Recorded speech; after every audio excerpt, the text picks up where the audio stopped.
Welcome to Biff's Mystery Theater.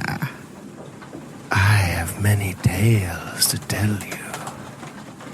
Ghost stories, murder stories, and tales that will make your bones chill.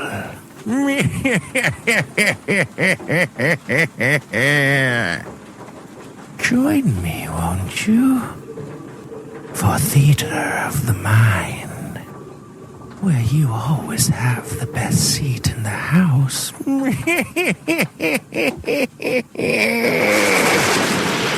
Now close your eyes and turn off the lights.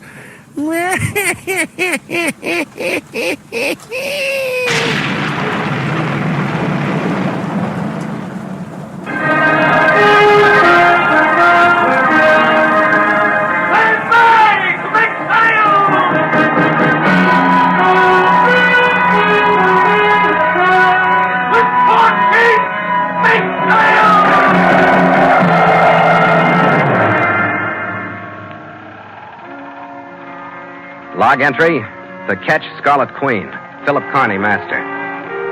Position, 4 degrees 12 minutes south, 171 degrees 35 minutes west. Wind light, sky fair. Remarks, left Hull Island Phoenix Group after involvement in tribal beliefs. Reason for involvement, red beard and the bag of pearls.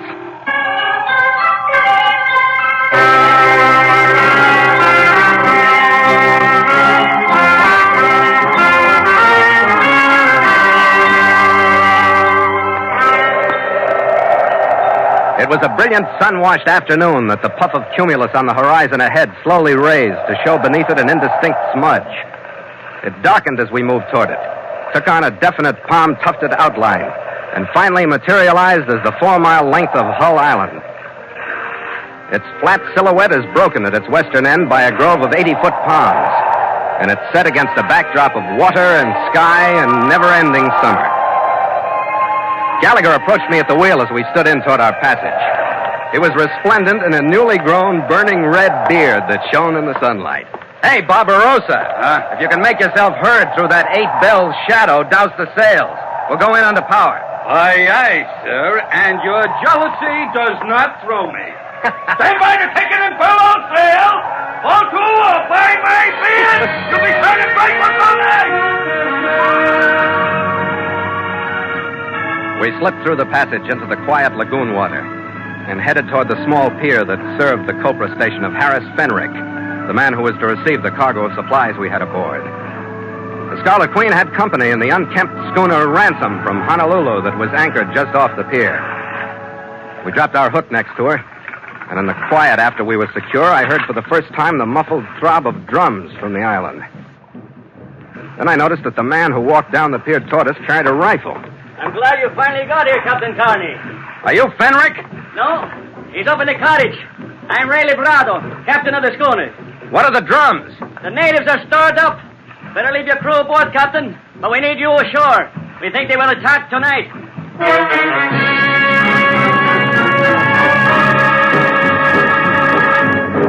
And so Mutual continues The Voyage of the Scarlet Queen, written by Gil Dowd and Bob Tallman, and starring Elliot Lewis.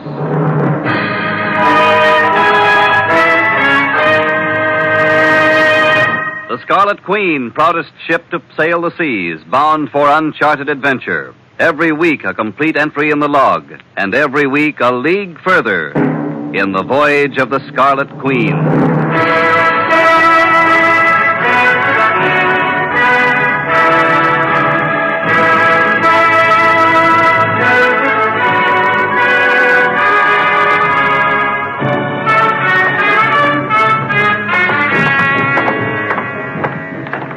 This is my mate, Mr. Gallagher, Captain Librado. Hello. Aye. Quite a beard you got, Redhead. Yeah, it's not bad for a start. What's the story, Captain? What's bothering the natives? First, I think you better give me your gun. You what? What kind of a move is that?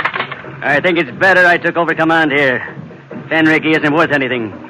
I think it's better if I have all the guns so nobody don't do any shooting until I want them to. Well, how do you like that? You got the wrong men, Librado. We'll sweat this out on the ship on the other side of the reef. Come on, Red. Yeah. Wait a minute. Use your heads. I need you on this island. You stay here. Morel! Here we go, Skipper. Hold it, Red. What's up, Ray? These guys think I'm kidding. Take their guns. What is this? Hold it, Red. Don't try nothing now, either one of you. You're LeBron, huh? Don't have to be tough. Just so it's my way. Was that rifle? What else? Yes, sir. Yeah, I guess that does it, Ray. Let's be friends now, huh? This is my mate, Morel. We got a thing to do here. Let's pull together, huh? Yeah, I'm not kicking. I like to be shoved around like this. You make friends fast, you guys. Maybe this don't mean a thing, but I got to know you're all right when I talk to you. Come on. We go up to the cottage.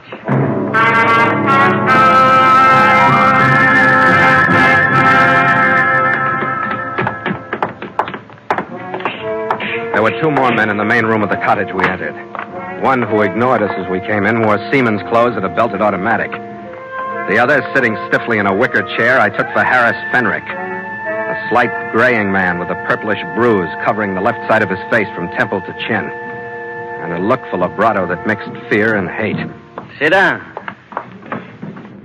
This is Thorpe from my crew, and he's Fenrick. He don't talk much. With that face, he doesn't have to. I'll talk when it's the time. Shut up. You go what's coming to him. I came in here without food stores or fuel for my auxiliary.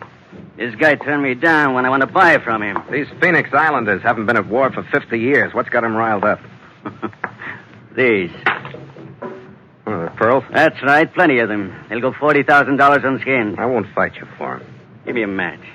Light your own. Burrell. Yeah. Match. Yeah, boss.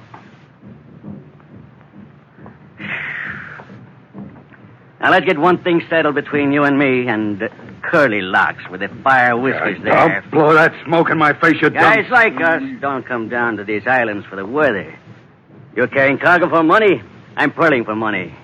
We see eye to eye on that now. Hmm? Yeah, I think I can figure that one out. I got these pearls just like every other pearl in the business. I anchor over the bed. I got them in the Gilberts on a shelf between Beru and Nicaragua. It's simple enough, huh? I don't care where you got them. What are you driving at? That bed. The Gilbertese think nobody should dive there. It's sacred. They bury their warriors there for, I don't know, maybe 400 or 500 years, maybe more, I don't know. You mean these are Gilbertese out here with the drum? They follow you all the way over here? That's right. More of them come every day. The market wants these pearls. I should throw them back just because these Kanakas get some crazy ideas. When you break a taboo, you're asking for trouble. You asked for it, now you got it. That's all right. I got the pearls, too. I'll fix these boys. They boarded me last night when I was there. Take off my native crew, cut my sails and then my running rigging. Throw the lines and blocks over the side. Schooner don't sail for a long time. I come all the way here 2 days ago on my engine. And this Fenrick won't help me get repaired so I can get out of here. Because I'd ruin everything I built here if I did. My workers are Gilbertese, too. He wanted to force them on Shut the up, crew. Henrik. You ain't talking, remember? Now, Carney, you got any extra gear and canvas I could buy from you? No. None that I can spare. Too bad you say that. I hope you like shooting Kanaka. I don't. Especially when it's your kind of fight. You'll get plenty chance. As far as they're concerned, you're fighting on my side, no matter what you do. They saw you come in. They got it all figured out how you came to help me get away. This is your fight, too, now. You'll find out what I mean.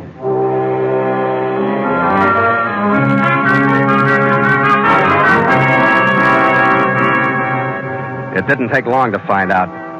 The sun dropped into the west, and soon after half its circle had sunk into the horizon, Labrado's crewman, Burrell, standing at the window, Hey, Labrado. called out the warning. They're moving out there. Coming this way. A whole gang of them. All right. Frank, we go meet them outside. Bring a rifle, Thorpe. Burrell, you watch Redbeard. Okay. Labrado's automatic pushed Fenrick and me out the door and off the veranda. There must have been 100 or more trickling toward us through the neat rows of palms. They were wearing full tribal gear and paint, carrying war clubs and short spears. There wasn't a long-range weapon in the crowd. They stopped at the edge of the grove. A tall, erect native stepped to the front and raised his hand to us. His headdress was a little higher, his paint a little gaudier. And he was weaponless. What? Anawaye. What'd he say, Fenrick? The truth I want. He says that he has seen the spirit omen, and he comes in peace. He's a liar. Maohe. Otemina reoha. Mea toa. Teda mota bira onaahe. What was that? He says the spirit omen will protect him. He will walk into our house with the spirit omen at his side. He will return a victor to his island Beru, where the spirit omen once lived. He's coming, Lebrado. Let him come. Give him 5 steps more and then show them we mean business. Hey, wait a minute. No. Go ahead, Thorpe. Lebrado, don't let him shoot. Go ahead, Thorpe. Get that native. You stupid. You lunkheads. You shot the chief. Oh, watch it. Here comes another one. You crazy fool. He's just going to pick up the chief. They're going away. What more do you want? Well, Carney, how do you like the way we fight now? That's great. You and these smoke-crazy hands of yours have got real guts. That was a tough assignment, that native who didn't even have a slingshot. Come on, we go inside and talk. Well, you and Thorpe bring Cordylocks in. We'll bring him. Come on, Carney, move ahead. You too, Fenwick, inside.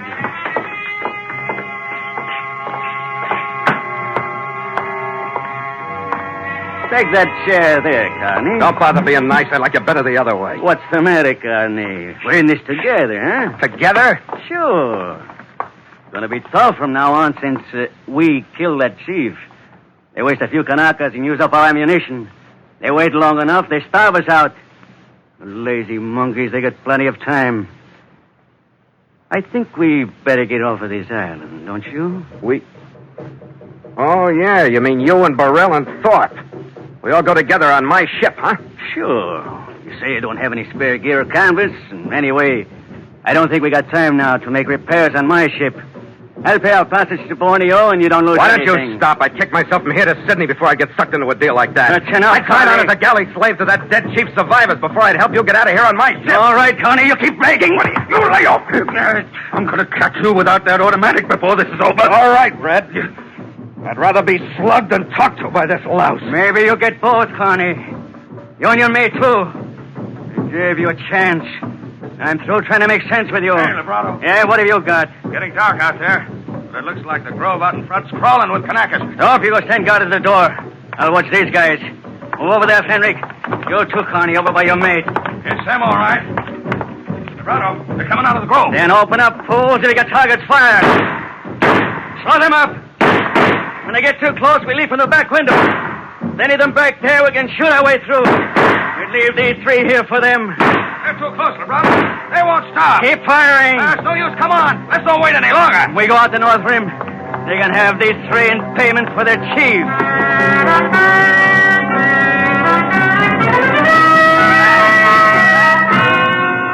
After they'd gone through the window, we just had time to get to our feet before the flood of natives rolled into the cottage.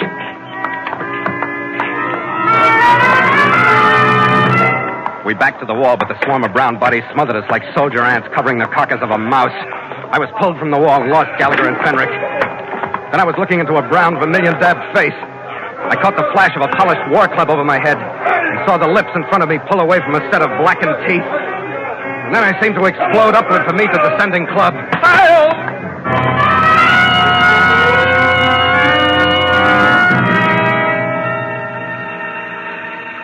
The first thing that came back to me was the difference in sound. It was raining. I got my eyes open. The room swam into focus. I stumbled to my feet. One chair had been knocked over. Beyond it on the floor lay Harris Fenwick. When I looked around, I couldn't find Red. He was gone. Red? Red! Red! What? Fenwick? Fenwick, wait a minute. I'll get some water.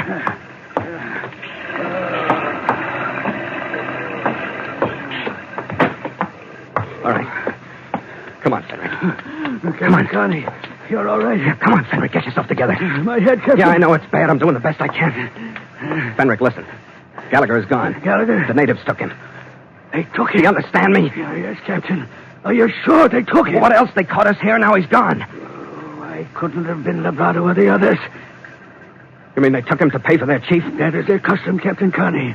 The spirit of one of the enemy who dies while looking at the dead chief will be the slave of the Gilbertese spirit in the hereafter. Never mind all that. How much time have I got? A few hours, perhaps, but not... Where are Captain. Captain, I know the hopelessness of anything you would attempt.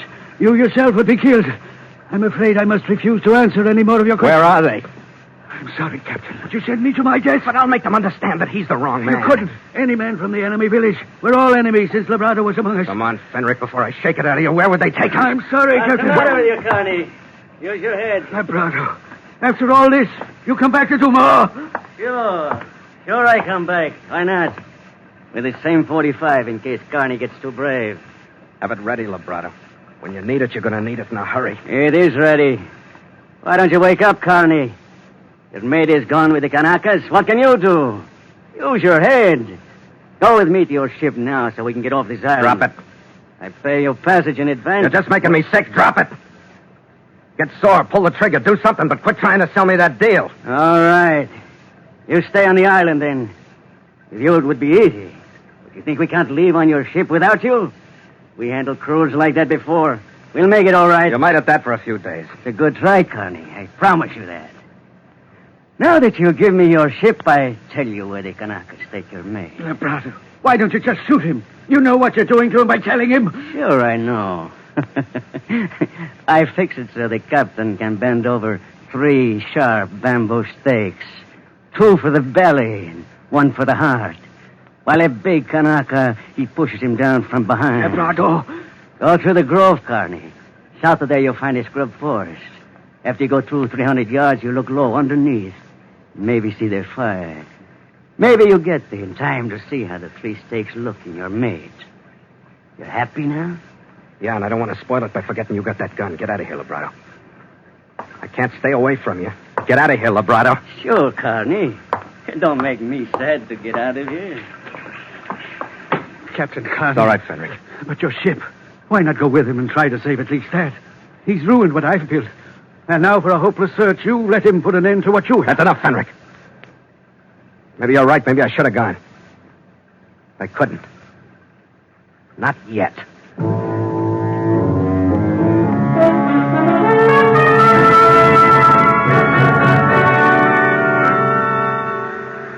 I followed the beach. I walked the 200 yards. Then started dropping to the ground every 10 feet or so to look under the heavy foliage for a flicker of flame. I covered half of the next 100. Squatted low for a few minutes, my soaked clothes sticking coolly to my body. The movement of a figure on the beach ahead caught my eye, all my attention focused on it.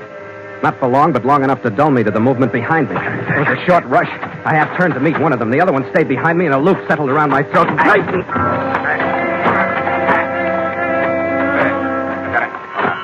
I struggled until I was blinded by the flashes in my eyes.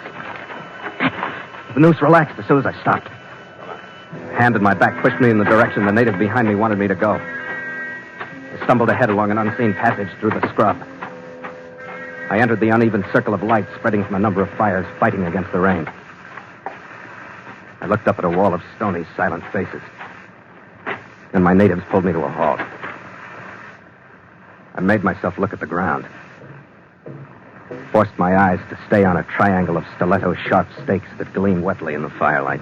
Yeah, my idol. My guard took my shoulder. The noose slipped off. Then he turned me away from the stake. Pushed me forward toward the wall of natives.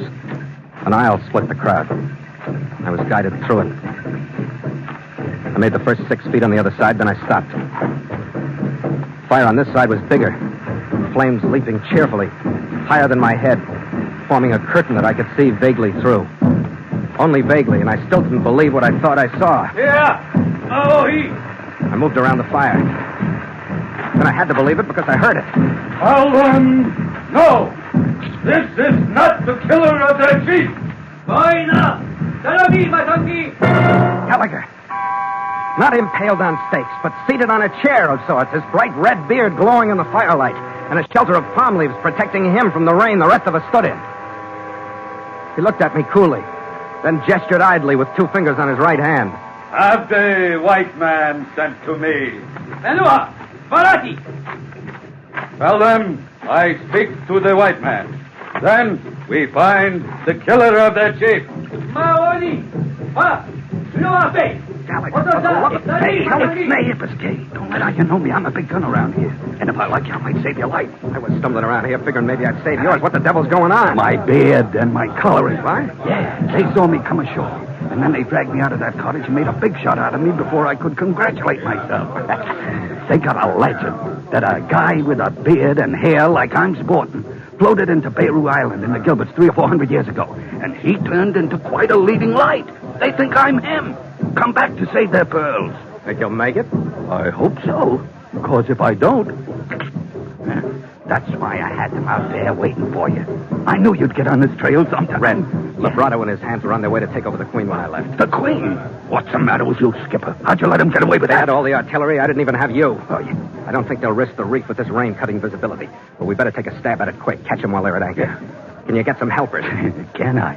All I gotta do is wag this beard. How many you want? 50, 100, or the whole blasted pack? 20 of the best swimmers.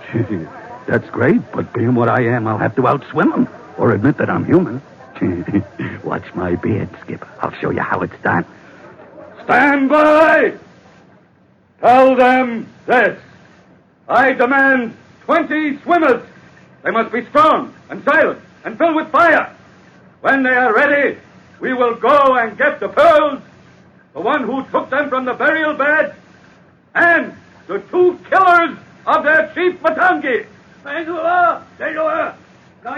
you're all right, Red. You got that immortal attack. This is the life for you. Yeah, it's fine, but that other Joe, he married 8 wives.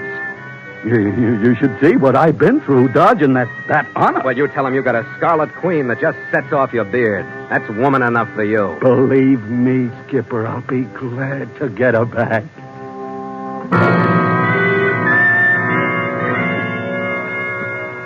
An hour later, Gallagher and I had led our 20 natives to the edge of the lagoon, a safe distance away from the pier, and stripped down to dungarees.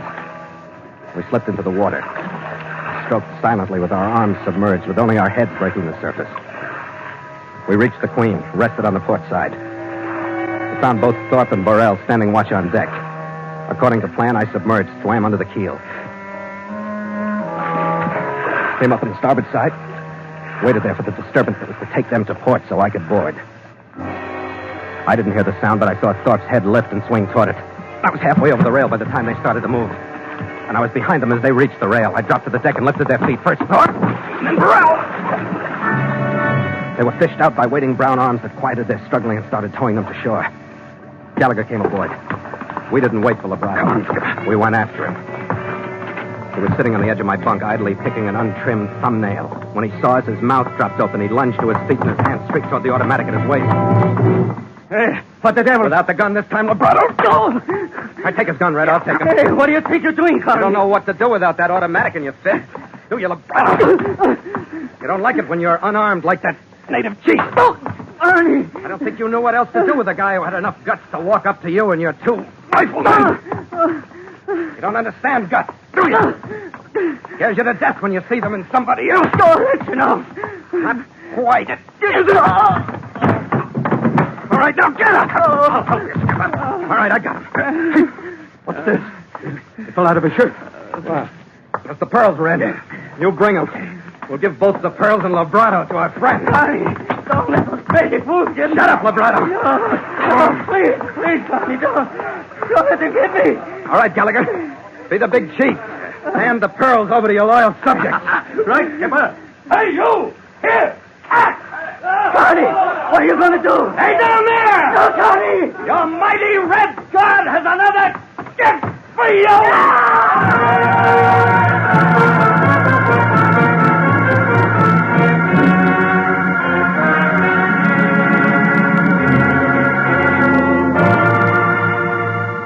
The rain let up, and through a rift in the clouds, the moon shot a spotlight that shone on a triangle of palms ashore. They gleamed wetly in the silver light, and they reminded me of the triangle of glistening stiletto-sharp stakes that were now waiting for Vibrato. I went in to clean myself up before I hit the sack.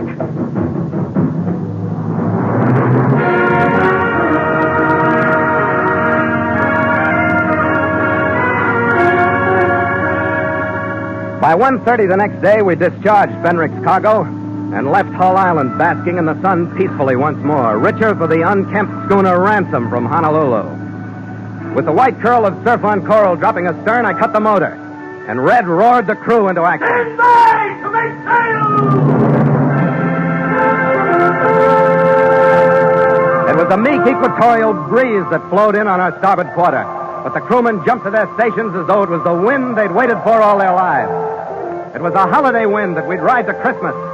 No snow or holly wreaths, no sleigh bells or shopping lists. But we'd be one up on the world. We'd celebrate the holiday on Christmas Island. With port sheet, make sail! The mainsail blossomed into the air. The jib. Then the mizzen swung across my head and its expanse went to work. The Scarlet Queen, unimpressed by the meager wind she was getting, settled lazily on her course and nestled into the long blue-green swells that stretched endlessly ahead. Hey, Skipper, I got something to show you. How are you, oh mighty bearded one, pride of the Gilbert Islands? Yeah, you think it's a gag, huh? Here, look at here, look. The Pacific Islands Handbook. Page 1. Go ahead. Read it. Right. Look at that. The Spanish explorer Mendaña was in these waters in 1567, Yeah. and it's believed that he may have sighted the Gilbert group. That's my outfit. Yeah. Strong native tradition has it that between 1550 and 1600, a man with white skin, red hair, and red beard came ashore at the island of Beirut, Gilbert, in a boat like a box in a famished condition. Yeah. He recovered, took as wives the 8 sisters of a local chief, and had 23 children, whose descendants are now scattered throughout 14 of the 16 Gilbert Islands. He may have come from Mendaña's ship. How do you like that? It's right there for anybody to read. Oh, Red, it's a great beard, but with the name Gallagher, it somehow doesn't point back to a Spanish explorer. Yeah, well, funnier things have happened, and besides, it worked, didn't it? We got out of there. With your loyal subjects pushing 8 wives at you, you had to get out. How'd you defend yourself, Red? Just like you said. I told him I had a Scarlet Queen that just set off my beard. Here, Skipper, to the Queen. Yeah, after what she got you out of, to the Queen. After you, mate. After you.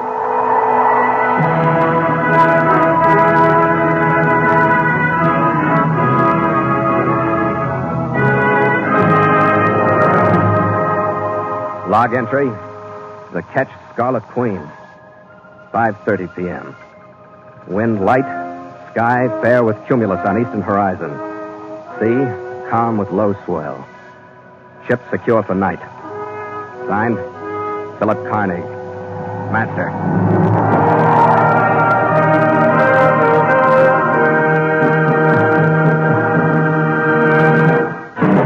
The Voyage of the Scarlet Queen has come to you through the worldwide facilities of the United States Armed Forces Radio and Television Service.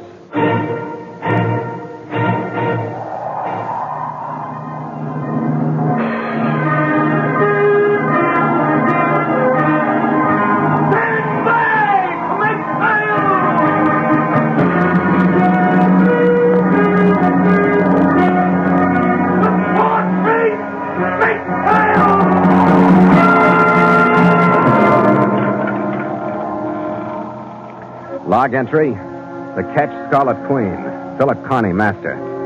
Position 3 degrees 44 minutes south, 158 degrees 13 minutes west. Wind fresh, sky fair. Remarks? Departed Christmas Island after interruption of holiday plans. Reason for interruption, the 15th Llama and the Wise Guy from the east.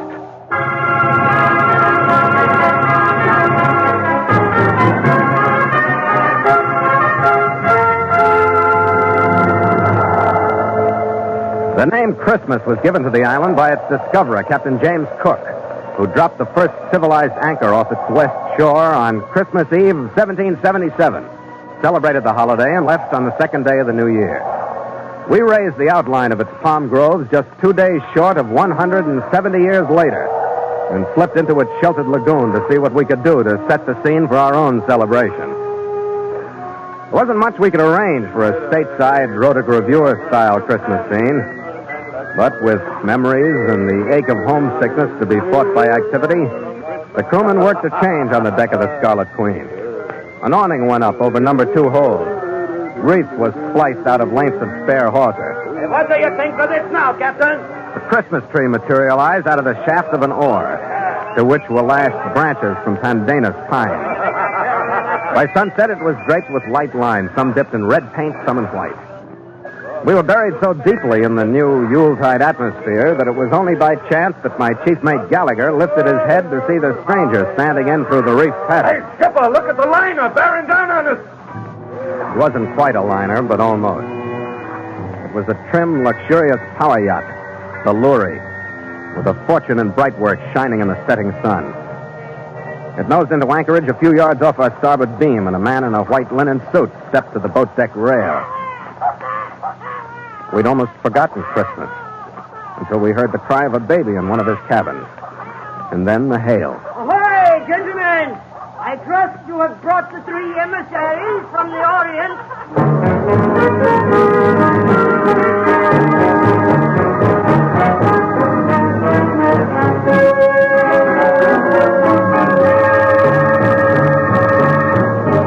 And so Mutual continues The Voyage of the Scarlet Queen, written by Gil Dowd and Bob Tallman, and starring Elliott Lewis.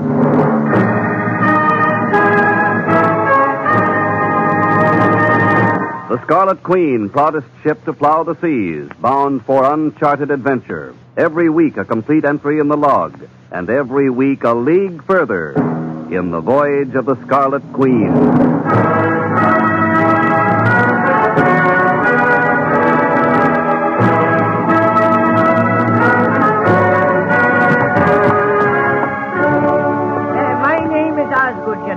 Major Gregory Osgood, CMG and CB, the British usage companion of the bar. Well, welcome aboard. Thank you, sir. Thank you. This is my chief officer, Mr. Gallagher. Glad to know you. My honor, sir. And you, Captain? Carney. Well met, gentlemen. Indeed, a pleasant surprise to find you and your company here. Thanks. Come on in the cabin. I'd like to offer you some hospitality, Indeed, Major. yes, I accept, Captain. That hail of yours about the 3 emissaries from the Orient threw us a little out of trim.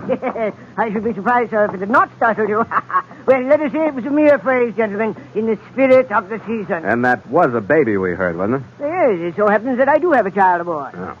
Sit down, Major. Red? Thank you. Oh, yeah, I'll get it. He's a splendid, lusty little chap, Captain, of Cantonese extraction, little more than a month in this world. A pathetic case, sir. Hmm? According to the wish of the mother, I am transporting them to their homeland. Thank you. Season's greeting to you both. And to you, Major. Yes. Now, more pleasant subjects, gentlemen.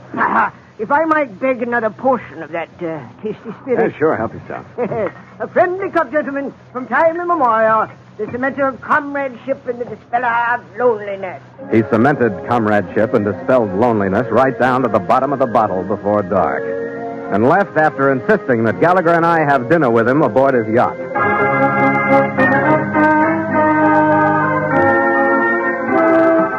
We put our dinghy over the side at about 6:30.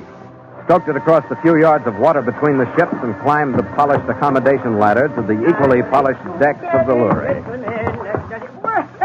Come in, gentlemen. Here, into the salon. You're in fine voice, Major. Yeah, we ought to have you for our song, Pat. It is a dismal croak, gentlemen. But could you hear the feeling behind it?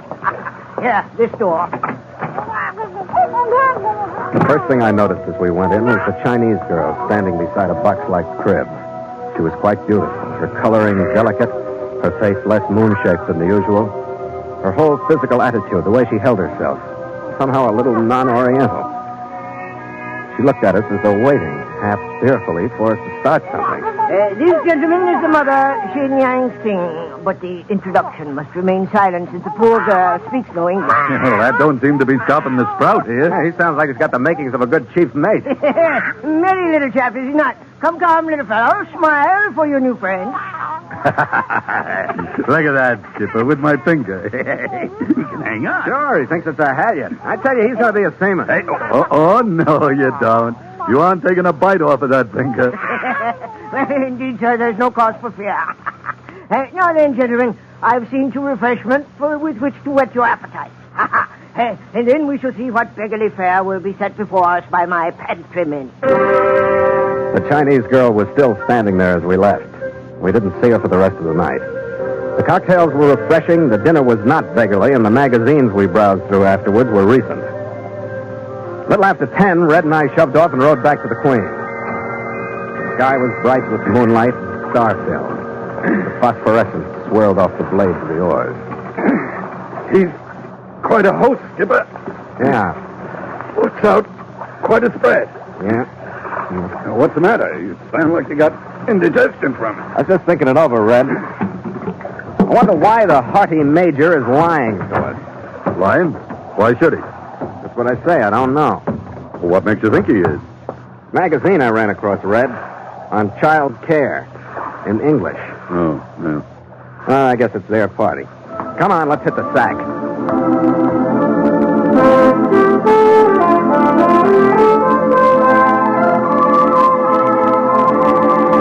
The next day brought more visitors to our lagoon. First, it was a trim, gaff-rigged schooner that stood in through the passage and dropped anchor just astern of the Lurie. A few hours later, a lugger put her hook down off our stern. I hadn't realized that Christmas Island was so popular. But we had affairs of our own to keep our minds on. Just after sunset, Nielsen came into the cabin to bring me the latest development. Could I have a word with you, Captain? Yeah, how are things going, Nielsen? Yeah, well, pretty good. We're even getting some presents under the Christmas tree. And more of them was showing up every few A minutes. little early, aren't they? I thought they decided tomorrow would be the day for the presents. Well, that's what I come to talk to you about, Captain. Huh? With all the work they did getting things rigged up, and with those presents burning holes in their sea bags, they don't want to wait no longer. They get carried away, and they want to have the party tonight. They got carried away, Nielsen? How about you? Who, me? Yeah, I think it would be better tonight. I think, by golly, I put my presents under the tree first. You tell the men they can do anything they want to. Yeah, and you and the chief will be there, A huh? typhoon couldn't keep us away. Here, Nielsen, keys to the liquor stores, and don't be shy or you'll be spending the night running back after more. Thank you, Captain. They won't be shy tonight. Oh, Nielsen, keep the men out of sight for about 15 minutes, will you? Mr. Gallagher and I got some packages to get out there under that tree. Aye, aye, sir. By golly, this'll be a good one.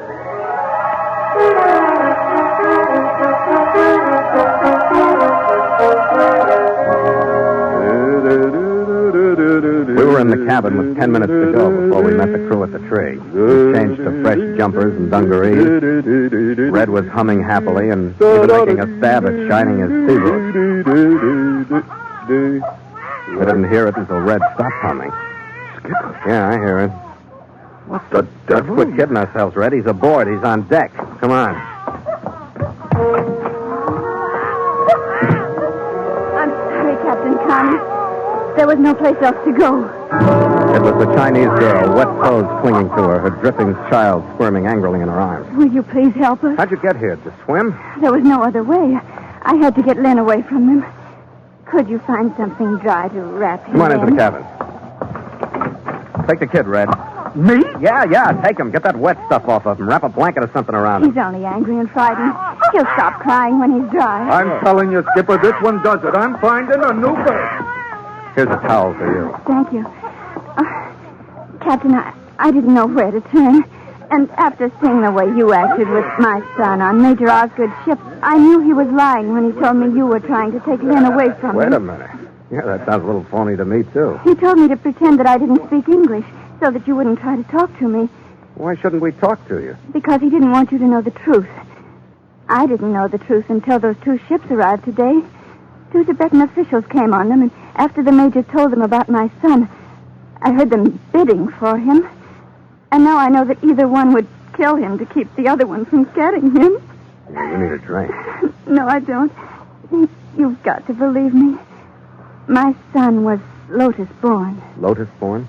How's that work? He has a small birthmark on his back that is shaped exactly like a lotus blossom with 7 petals. Red? Yeah, it's here, all right, Skipper. Right between his shoulder blades. Okay, what's the rest of it? It makes of him a very special baby.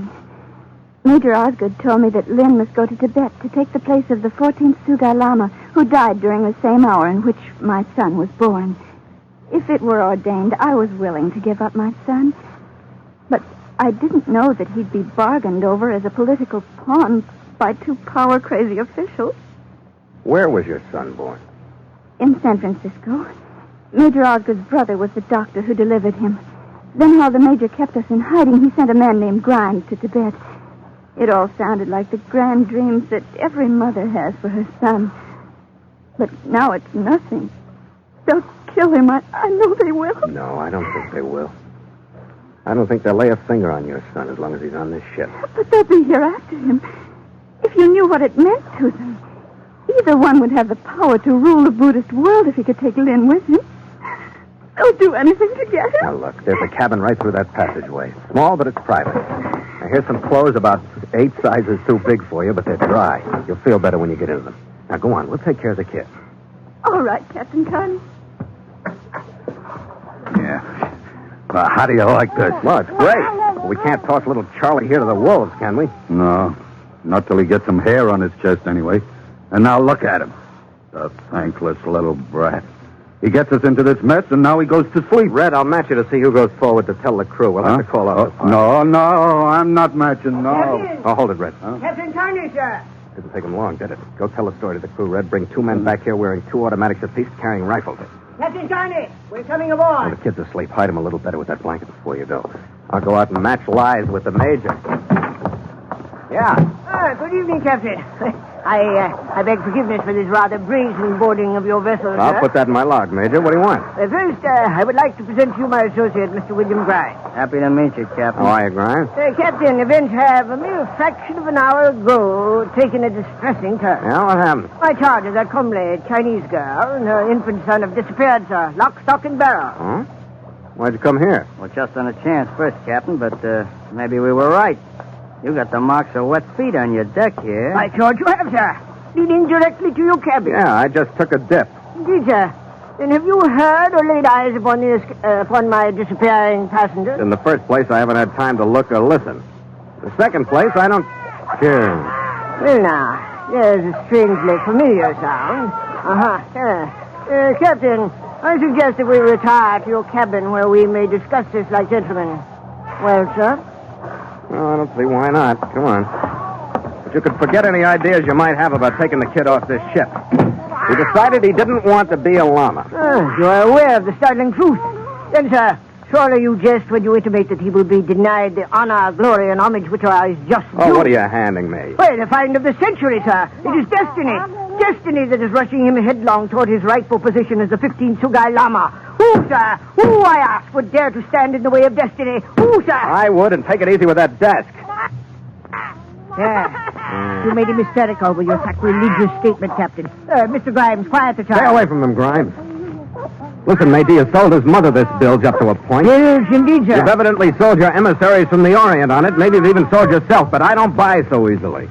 And the mother lost interest when your 2 politicians started fighting over the kid like he was a pork barrel bill being shoved through Congress. That, I must say, is an odd reaction, since she herself would be ennobled and held in the reverence due a queen. Not so odd when it looked like the bargaining would end with the kid being knocked off by one of your boys, so the other one couldn't have him. Yes, you're the pessimistic one, Captain. I will admit that the emissaries coming from rival prelates did become somewhat feverish in their bargaining. While we're on the subject of that bargaining, who was the highest bidder going to pay? Who was going to collect? Why, it may surprise you to learn that I was. No, it doesn't. Why else would you bring 2 men from rival prelates to your little auction? The kid's staying on this ship and you're leaving. Not so fast, Carney. You are, of course, assuming that you have the right to interfere in a matter which is most definitely none of your affair. Yeah, since the boy was born in the States and this is an American ship. Is that enough, Major? Yes, you are a stickler, Captain. Yes, it's enough. I ask one small favor, Captain. More in desperation than in the hope of any show of generosity from you. It may indeed save my life as well as that of Mr. Grimes. What is it? I beg of you, sir, allow me to bring to this cabin my 2 erstwhile clients so that they may at least view the infant. If they do not see him, sir, their anger will no doubt reach extremes fatal to me, as well as to my associate, Mr. Grimes. All right, Major, I'll give it a try. But I'm going to have some armed crewmen in here. Needless precaution, Captain. I assure you that our arrival will be in the spirit of the evening, sir. That of peace on earth and goodwill toward men.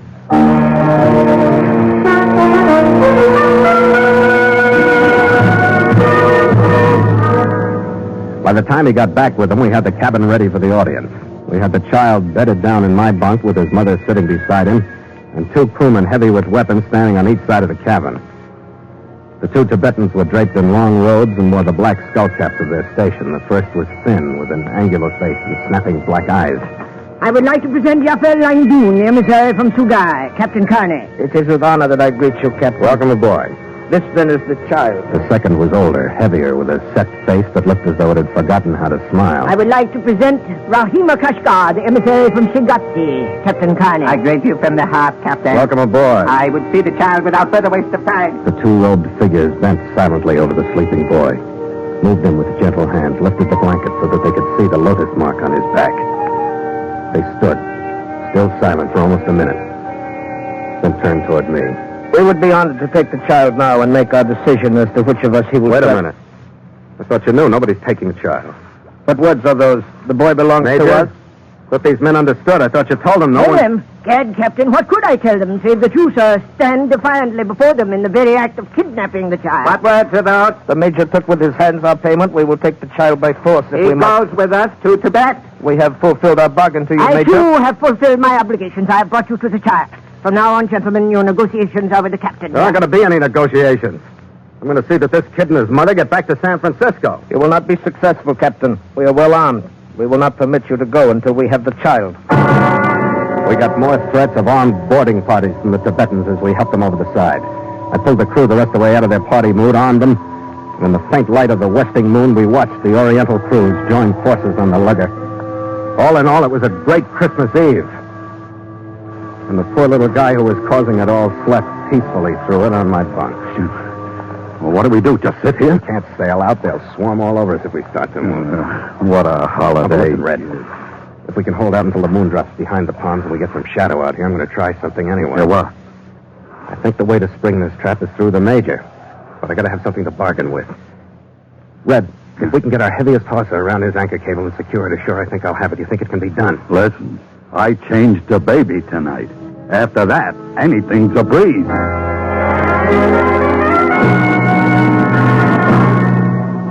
40 minutes later, it was dark enough for us to go to work. With only a few yards between us and the lorry, I was able to make the whole swim underwater. But I found something better than the anchor cable to use. Groping down the curve of the lorry's steel bow for depth, my hand hit a metal ring welded to the hull to be used for bracing in dry dock. I slipped my line through it, headed back toward the Queen.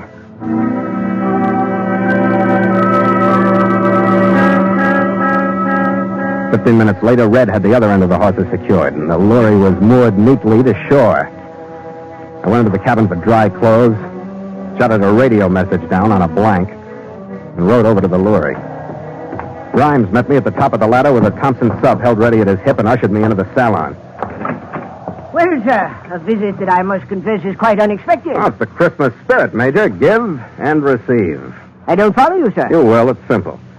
I have you to thank for being bottled up. Now you have me to thank for the same thing. With me, it's the Tibetans. With you, it's a stout hawser from your ship's bottom to a palm tree ashore. Mr. Grimes, if you please, hand me your weapon. Go at once astern and test the captain's integrity. Don't take your eyes off him, Major. Never fear, I shan't. You're an extraordinary fellow, Captain, to go to such lengths. Oh, here's a radio message I sent earlier tonight to the island officials on Fanning, 100 or so miles north. You accused me of kidnapping the youngsters, so I've accused you of the same thing. Yeah. Princess Island, Major Gregory Osgood and Countess Grimes, kidnapping to United States National Secretary of Payment, urgent request and arresting us. Why, actually, Captain, this is no more than a sheet of foolscap. Am I to take your word that you made this, transmission? No, you don't have to take my word. Why don't you wait for the patrol boat? It'll be in tomorrow. Beastly situation. Yeah. What do you suggest, Major? Does it appear to you that the ship's making sternway, Captain? I know it isn't. Yes, sir. Perhaps you have a suggestion as to how we might extricate ourselves from this deadlock. Have you now? Yeah. Give and receive. You call your Tibetans off the boy and me, and I'll call the arresting officers off of you. Discouraging thought, sir, since I would be forced to return to them the payment already received. You couldn't spend it in prison anyway. Now, that was unnecessarily cruel rejoinder, sir. Assuming that my actions were, as per your suggestion, how, then, would you proceed? Well, it's simple. Radio them that the first message was based upon faulty information. Tell them to ignore it. What would your story be? I presume that I would be forced to tell the truth. Mm-hmm. That actually the boy is by no means metaphysically fitted to become the Sugai Lama. Yeah, I figured as much. Yes, he was born at least 4 days before the Lama's death. Someone tampered with his birth record. Well, sir. Oh, Mr. Grimes. Oh, we're caught fast, all right, Major. Now, I must be fastened to a dry dock hook. It's too deep to reach. You've seen only one small portion of our dilemma, Mr. Grimes. Go fetch the chests we so recently received from the emissaries. For our very freedom, we are forced to return them. What? I mean, you're going to give them back? Yes, in the ancient spirit of Christmas, to give is to receive. If you please, Mr. Grimes, it would be wise of you never to forget that.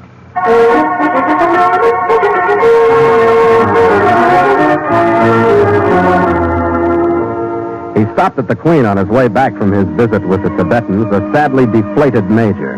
His clothes torn, his face bruised, his hands raised pathetically. We told him we'd cast off the hawser and that the Lory was free to sneak away in the darkness. He climbed back to his small boat. Goodbye, gentlemen, and sad paradox. I feel driven to wish a Merry Christmas to you all. Same to you, Major. And many of them. Captain, could I have a word with you? Yeah, sure, Nielsen. What is it? Well, Captain, it's 2 a.m., but the men have been waiting, and they wondered if it would be all right. They want to have that party now, Nielsen? Yeah, that's right, Captain. They were awful disappointed. Well, turn them loose, Nielsen. We missed Christmas Eve, but we got 22 hours of Christmas Day ahead of us. Yeah, so there's nothing like an early start. Well, we got that, no mistake. Let's see what we can make of it. Hey, hit the deck! Come on, last one to study it! We got a celebration to take care of! And come out singing a carol, or you'll be home stone in the deck for the rest of the night! Come on, boys! What it proved, I guess, was that time is relative, and that Christmas is Christmas, even on Christmas Island. The Lory and the other ships moved out, and the men were like kids again. Packages were ripped open, gifts compared. The cook's spread, slightly stale from the long wait, was wolfed down. The bottles moved. The lagoon began to echo to the same carols that St. Mark's choir was singing. Ours weren't good, but they were loud. Brightly shone the moon that night, so the frost was growing. When the foreman came in sight, gathering with all but one of our number enjoyed them, and he was a loud minority. I wondered if he'd ever realize what this particular Christmas meant to him. But when I looked at his mother cradling him in her arms, I knew he would. The joy that shone from her face was different from ours. I couldn't help but think that her feelings must have been pretty much like those of the other mother. The way she held her tiny son and looked not at us, not at our jury Christmas tree, not at the island or the sky, but beyond, into a clear but unknown future. Looking at her, I felt for just a moment that I really understood the holiday we were celebrating.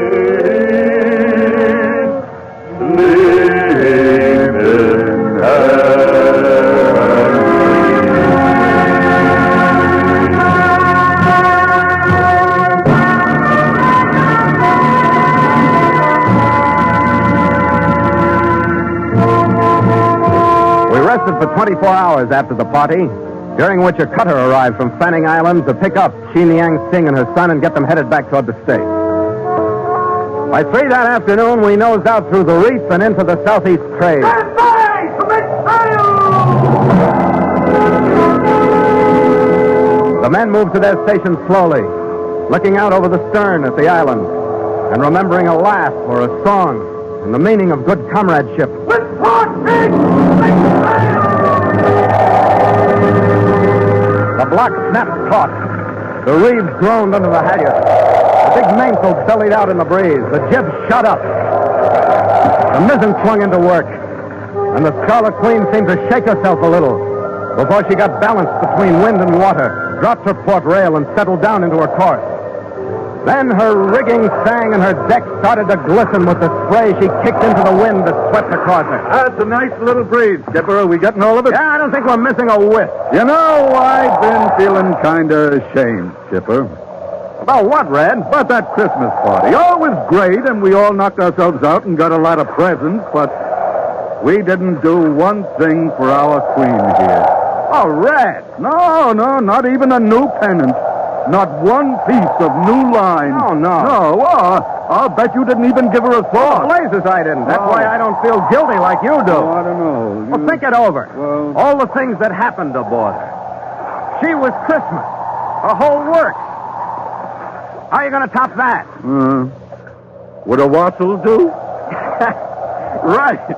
A Christmas toast. Here, Skipper. To the Queen. To the Scarlet Queen.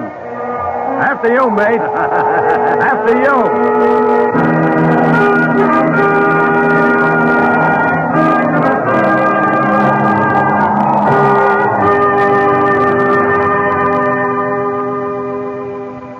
Log entry. The Ketch, Scarlet Queen. 5:30 p.m. Wind fresh. Sky fair. Sea calm with long cross swell. Carrying full sail. Ship secure for night. Signed, Philip Carney. Master.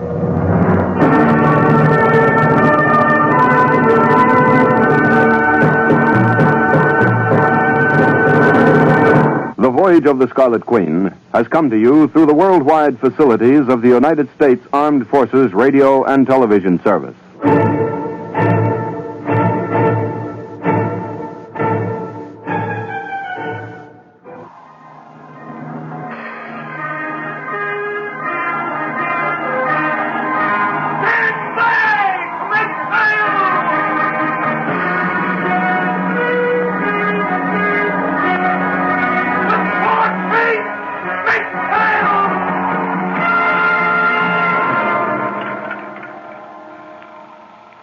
Log entry, the Ketch Scarlet Queen, Philip Carney, master.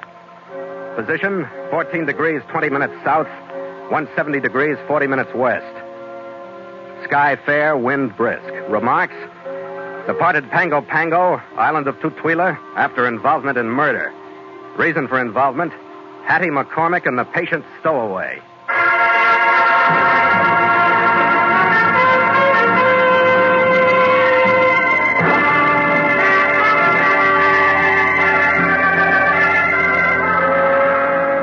It was a fair trip and a fast one down across the line from Christmas Island until we raised the atolls of the Northern Cooks.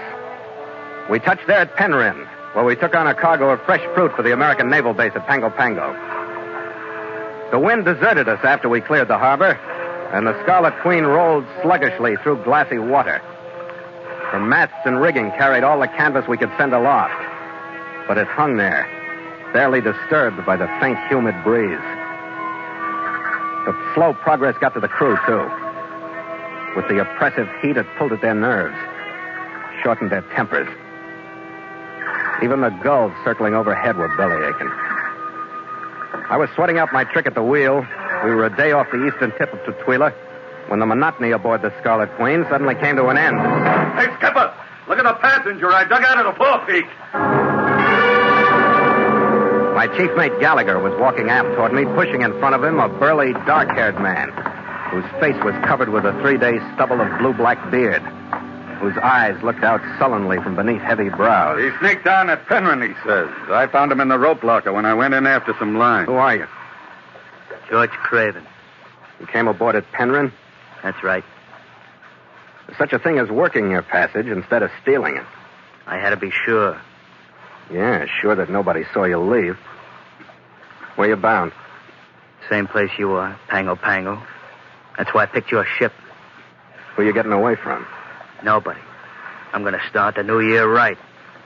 There are 3 people in Pango Pango I'm going to kill.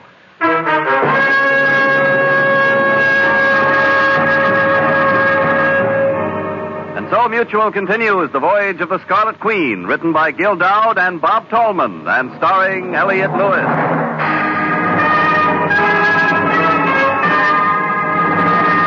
The Scarlet Queen, proudest ship to plow the seas, bound for uncharted adventure. Every week a complete entry in the log, and every week a league further in The Voyage of the Scarlet Queen.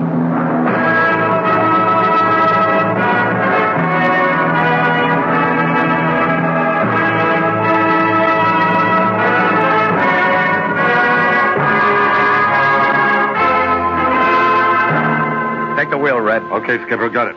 Go on into the cabin, Craven. Sure. That way. All right, through here. Sit down. I don't know what you're going to start in on, but you can save your breath, Captain. Nobody's going to keep me from getting in that dame and her flunkies. Who? I don't mind telling you. She's a big fat chiseler named Hattie McCormick. She runs a joint in Pango Pango called the McCormick House. You or nobody else is going to stop me. Sure, that's all fine. But look, you're a stowaway. This is an American ship going into an American port. I want to stay out of trouble. To do that, I turn you over to the naval officials when we dock. That's all right. I expected it. I'm going to get this into my log. When'd you come aboard it, Penryn? Your last day there. Boarded December. Wouldn't have found me if that wind hadn't have dropped and that blasted heat hadn't driven me out of that hole for some air. Yeah. Where are you from? I said, where are you from? Just put down a log. I don't feel like answering no more questions, Captain. You like to make it tough for yourself, don't you? You don't make friends very fast. I ain't had much practice. I'll talk to the Navy. All right, Craven. We'll be in tomorrow. In the meantime, you'll stay on the afterdeck during the day where we can see you. And you'll spend tonight under guard and locked in the cabin through that passageway. You don't have to worry. It's taken me 11 years to get this close. I'd be nuts to waste them by causing you any trouble now.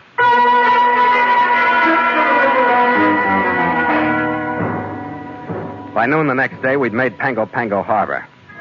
Craven was a model prisoner as far as he went with us, but it wasn't far enough. When I got to his cabin, it wasn't empty. But instead of Craven, the man inside was my crewman who'd been on guard. Nielsen!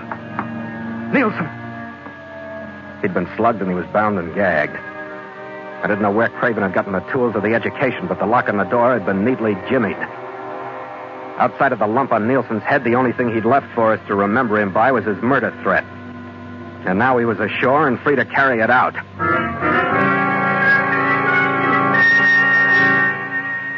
20 minutes after I'd put Gallagher in charge of the Queen, I'd located the McCormick House. It was a typical island building, 2-story frame with a corrugated tin roof. Most of the ground floor was taken up by the barroom. The usual group of island customers were pretending to enjoy what was coming out of the ancient player piano in the corner.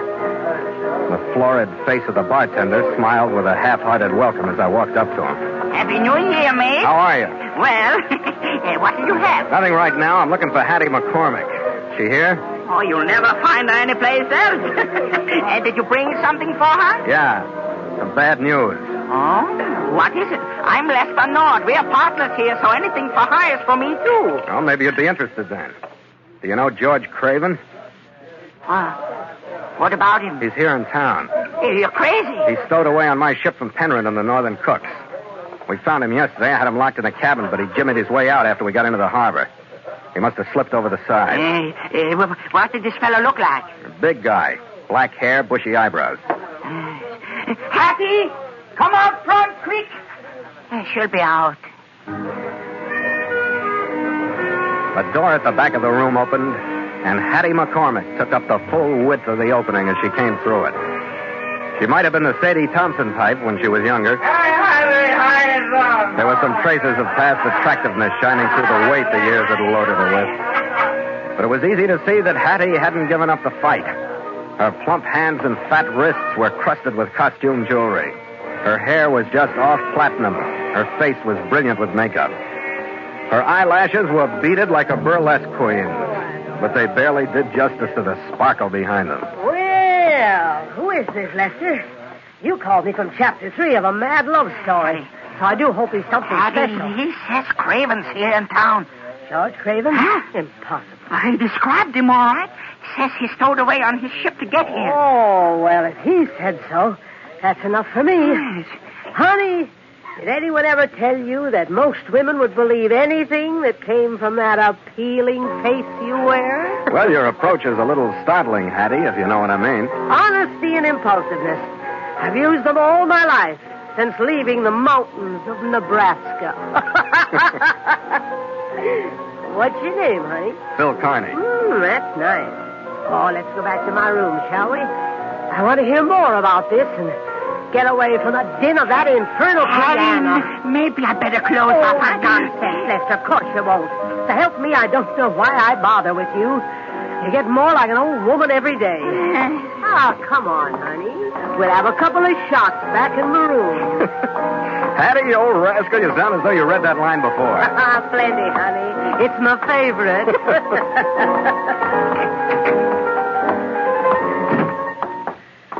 The bottle's in the cabinet, honey. Bring it over, will you? I'll just sit down. All right, Hattie. Oh, George Craven. Now he's back, huh? Man. Oh, if one day one would pass without a man causing me trouble, You look like you've thrived on it so far, Hattie. Yes, I guess I have. Bless them all. Oh, I've loved a lot of men in my 35 years. Oh, but tell me, honey, what did George Craven have to say? You won't like it. Huh? He said he was on his way here to kill 3 people. Idiot. He made that statement to you? Yeah, and it sounded like you were number 1. But it doesn't have to ruin our drink. Here, let's get this down. All right. You work for money, Phil? That sounds like the build-up to an offer. You're right, honey. I need help. Oh, I'm not exactly afraid of George Craven, but I'm not as fast on my pins as I used to be. I'd like to hire you to be my bodyguard. That could be quite a chore, honey. Well. Tell me, why's Craven gunning for you? Oh, he used to be married to my niece. He's no good, Phil. Hmm? I took her away from him with Lester's help. Craven tried to get her back with a gun. We had him sent up for 10 years on an assault charge. Now he's out of stir and out to pay us back for the rap, I suppose. Why don't you go to the Navy, honey? They'll give you protection. Oh, no, not the Navy. I'm in enough hot water with them and the missionaries as it is. They'll send me back to the States if anything else happens. I need somebody like you around, Phil. Well, I don't know, Hattie. I'd like to help you out, but I got ship work to do. We got a cargo to load. What? Hattie, Lester just told me that Craven's... Who's this? Phil, this is my niece, Viola. Huh? Dearie, this is Captain Carney, the man who brought Craven to us. Oh. Well, what are we going to do, Hattie? You'll kill me. No. You'll kill me, Captain. Well, that's no news to me, but I didn't invite him to Pango Pango. He stowed away. Phil, it's worth $200 if you'll just stand by us. We really need your help. Oh. Now, look at this poor child. She's terrified. Lester's gone all to pieces. You're the only one we have. And after all, Captain, he came on your ship. All right, Hattie. You let him escape. Hattie. Now, the least you can Hattie, do all is... right. We're going to lay over for a few days until we get a cargo. I'll do what I can for you. Oh, Phil, honey, that's my boy. I knew I didn't make a mistake in that honest Irish face. Pour us another drink, huh?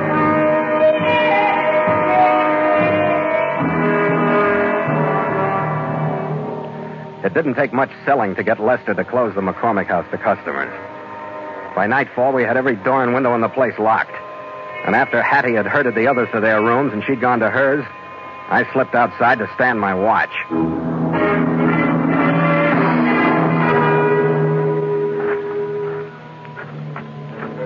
I found a spot just outside the door from which I could cover the approach from town. There was a faintly perfumed breeze floating through the grove of nipa palms that surrounded the place. And the half moon shot rays of light down between the trunks. I'd been there maybe 15 minutes when I heard the door behind me crack open and the niece Viola slipped out. She was wrapped in something sheer that matched the moonlight. Her eyes were wide with fright and her fingers picked nervously at her mouth. Viola! Oh, Phil, I wanted to find you. What are you doing wandering around? I couldn't stand it in there any longer. Can I stay with you for a little while? Yeah, sure, I guess so. Sit down. Thanks, Phil. Do you think you'll come, Phil? You know him better than I do, don't you? I know him better than anybody does. Well, you think he'll come? I know he will. If he comes to me first, I think I'd go back to him if that's what he wanted. Maybe you should have thought of that 11 years ago. You can build up a pretty good hate during a 10-year stretch. I know you can, Phil. I don't think I would have done to him alone, but I was just a kid. And Hattie and Lester. And, I don't know, Phil. Yeah. Well, relax, Viola. Phil, have you seen anything? With all these shadows, you might have slipped past. Nobody slipped past. You're all right. Yes, I guess I am. Now that you're here. Phil. Yeah, look. I was thinking maybe instead of sitting here watching you get the jitters, I ought to go find him and turn him over to the authorities. Phil, he hasn't done anything He yet. stowed away on my ship, slugged my crewman. Don't leave. Oh, Phil, I do feel better with you here. Like this. Don't leave. Phil, did you see that? Where? Over there on the other side of the house. I didn't see anything. Oh, I'm sure, Phil. Oh, God, I'm so frightened. I think it's your imagination, but if it'll make you feel any better, I'll take a look. Don't leave me here alone. Wait for me, Phil. We found nothing in the shadows. Better see if the house is all right. Phil, I'm so frightened. We walked slowly around the house. I checked the windows. Everything was secure on 3 sides. But on the 4th, we stopped. The job wasn't as neat as the one on my cabin door, but it was just as effective. The window was raised, and I looked in on a ground floor hallway. I ran my fingers across the bottom of the window and felt the torn grooves where a bar had been pushed in and forced upward to break the lock. Hattie's room was at the end of the hall, and I headed for that first. Hattie! The first sound of life was the creak of bed springs under her weight. Then the lights went on. Phil, what in heaven's name is the matter? Somebody forced a window at the end of the hall. Where's Lester? Upstairs his room, I think. Wait till I put on some slippers and get something around me. I'll go up with you. I'll meet you up there. Phil, don't leave me alone if that maniac's in the house.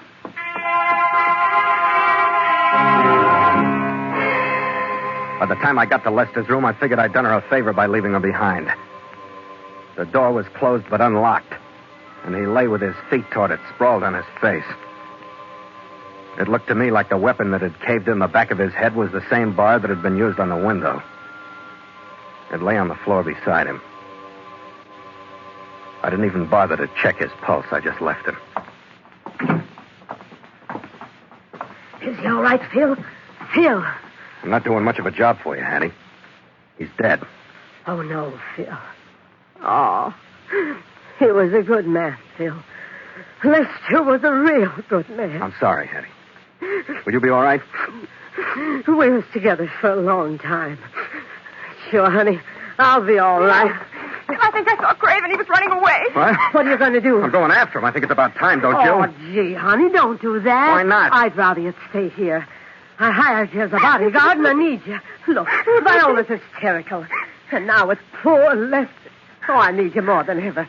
Don't go, Phil. You got a gun, haven't you? Yes, Well, get it in your hand and keep it there. Phil, you don't even know where he is. He can't be far. Rest easy, Hattie. I'll be back. Not easy, honey. But I'll do the best I can.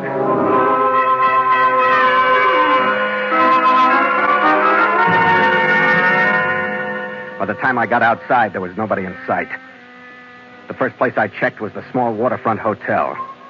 Not only was George Craven registered under his own name, the desk clerk told me he was in.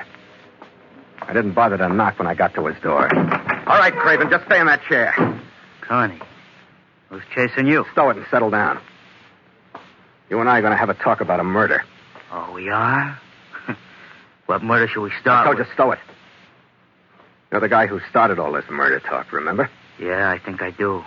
But you're wasting your time, Carney. I got more alibis than teeth. I got one for everything you can think of. There's a way to take care of alibis and the teeth along with them. Come on, Craven. Spill. Get out of here, Carney. I don't know what you're talking about. Are you going? Look, Craven, I'm being paid money to get the story you're going to tell me. And we're leaving together. I ain't being muscle tonight. Come on, Craven. Make it easy for yourself. You aren't going anywhere this way. Keep away, Carney. Keep away from me now.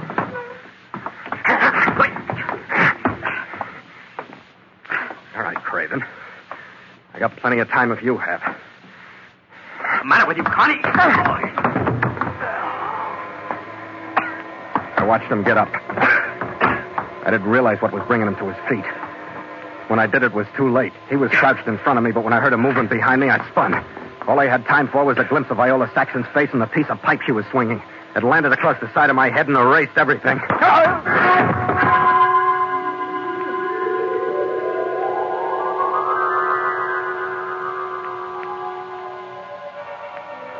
The first thing that found its way through the pounding in my head was a question.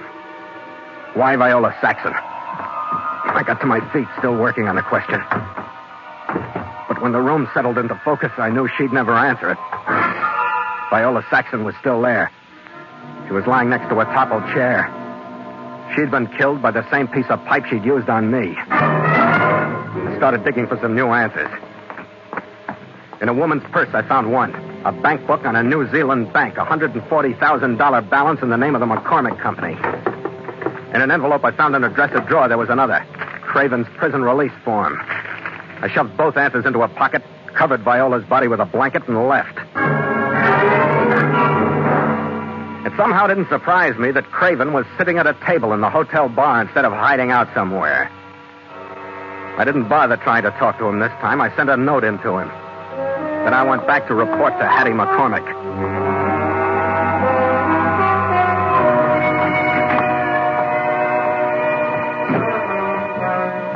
Phil, honey. Oh, I've been worried about you. Where have you been? Beating my head against the biggest stone wall on the island. I'm resigning. Phil, honey, what's the trouble? Tell Hattie. Well, I gotta tell you, I guess. Viola's in Craven's room at the hotel. Viola's She's dead. Dead? Oh, no. Oh, I told her when she met that man that something dreadful would happen. I did everything I could. I told her to be careful. You know, Phil, we had to have him arrested once. Yeah, I know, for assault. But here's his prison release form. It says grand larceny. Oh, it's a forgery. I know him. He wouldn't stop at anything. You know what I think, honey? I think you wouldn't stop at anything.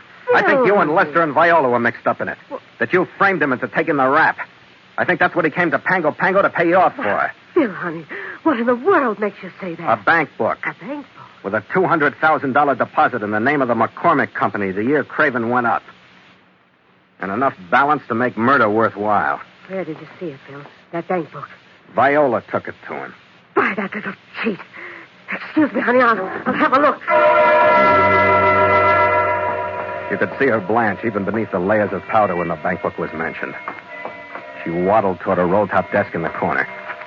When her back was turned, I scooped up the .38 revolver she'd left on the table. I broke it, emptied the shells into my pocket, snapped it closed again, put it back on the table before she moved toward me. It's gone. It's gone. I've got to have that bank book. I think that bank book's caused about enough trouble. That fiend, that maniac. It's dangerous letting him run around loose. Phil, you've got to go to the officials immediately and have him arrested. You mean it? You've got to help me, Phil. It may mean my life. Oh, how right you are, Hattie. All right, I'll go. But here's the story I'm going to have to tell him. To begin with, Craven didn't kill Lester Nord. Phil, what are you talking about? Lester was killed from behind by somebody he must have trusted. I don't think he would have turned his back on Craven.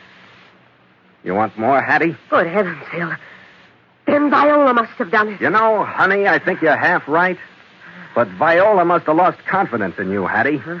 After you two knocked off Lester, she followed me to Craven's room and laid a pipe across my head to keep me from turning him in. Why, Phil, honey, that's the most... All right, Craven, come on in.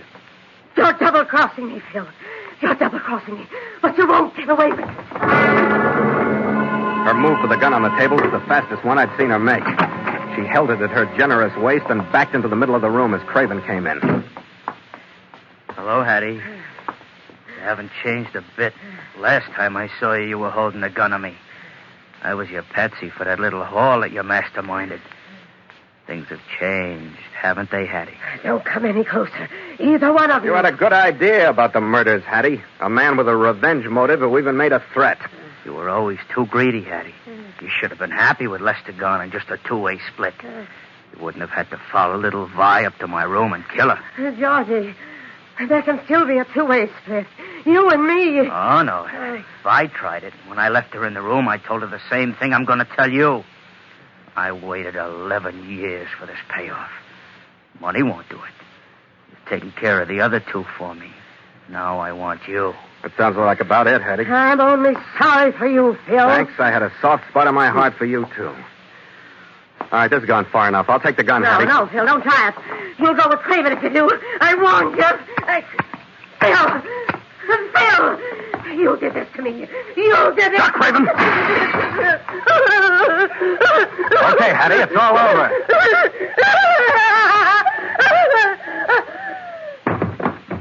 Hattie! Hattie!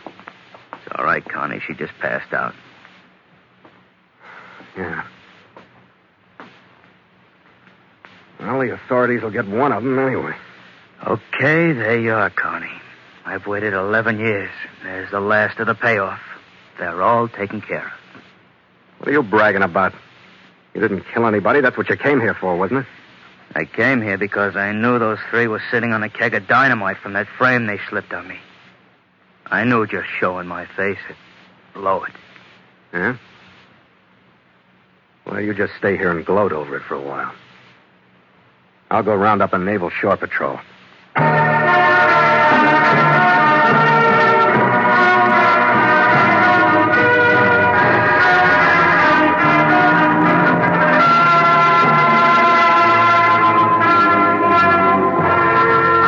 We didn't wait to say goodbye to Hattie McCormick when they loaded her aboard a ship for the States.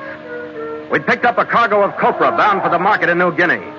And the day before her departure, we cleared Pango Pango Harbor and stood out into a sea ruffled by the southeast trade. To make sail! We were passing a sleek destroyer when Gallagher bawled his orders. And the crewmen, driven by the pride that's found in those who ship under sail instead of steam, snapped to their stations in front of the audience gathered on the destroyer's deck. With port sheet!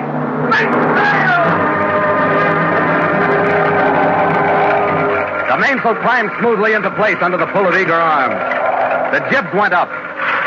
Then the mizzen. And the Scarlet Queen, as though she too felt superior to the steel machine off her starboard, took the push of the wind gracefully, bowed her tall masts before it, and seemed to dance through the whitecaps that speckled the water ahead. We gave that destroyer crew quite a show, didn't we, Skipper? Never mind the show, Gallagher. What I want to know is if you checked the ship for stowaway. Oh, Skipper, I'm the guy that found him, remember? I didn't let him aboard. But there ought to be a New Year's resolution in this, Red. You mean maybe we can work out something like a rat guard to keep stowaways off? No, it goes deeper than that. Oh, you mean start teaching the kids in kindergarten that if you want to go to sea, you either ought to pay for it or work for it? No. You got the wrong slant, Red. Teach them that if they got an urge for grand larceny to stow away before they do it instead of afterwards. Well, the guy didn't do so bad at that, Skipper. $140,000 bank account. Which he may have to give back. Yeah, well, in a thriving business in Pango Pango. And with the memories he's got, he can have it. So what's the New Year's resolution, Skipper? Well, slipped my mind, Red. Oh, but what's the difference? What happened to the resolutions you made last year? Oh, I wish you hadn't brought that up, Skipper. I made a terrible mistake. I swore off this kind of life. Yeah. I was going to settle down in a good, solid, respectable job in Nebraska? Well, like you say, what happens to resolutions? Here, Skipper, to the Queen. To the Scarlet Queen. After you, mate. After you.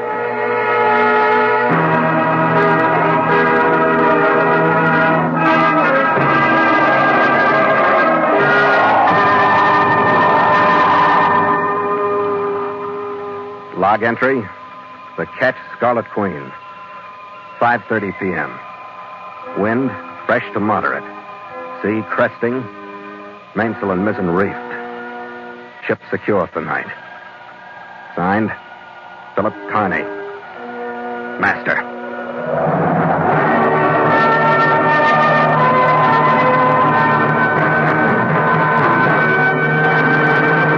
Mutual invite you to sail into further adventure on the Voyage of the Scarlet Queen next week at the same time.